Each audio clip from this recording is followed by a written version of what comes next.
Как се казвате? Мария Илка. Какъв проблем имахте преди да дойдете тук? Бях болна. Каква беше болестта?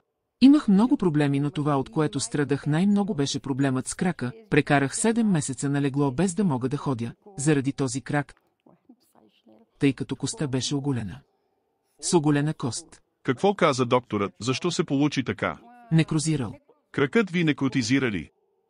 Некрозирал. Лекарите говореха ли за ампутация? Лекарят каза, че за да се излекувам, трябва да ми ампутират крака.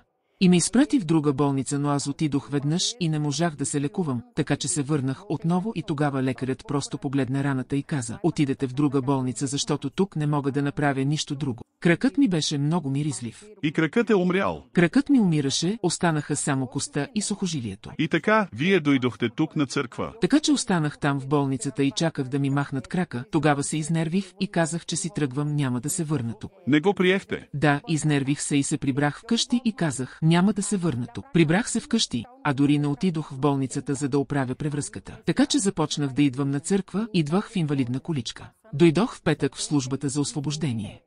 Дойдох на църква веднъж, а втория път, когато дойдох, кракът ми започна да се затваря. Така че отдадох живота си на Бога, казах: Боже, сложи ръката си тук, защото лекарите няма да сложат ръцете си на крака ми. И след 2 седмици кракът ми вече оздравяваше. 7 месеца бях прикована към леглото. Излекувани ли сте? Излекувана съм. Поставете крака си по-напред. Вижте тук. На крака има само белег, който показва, че Бог я е изцелил. Бог да ви благослови все повече.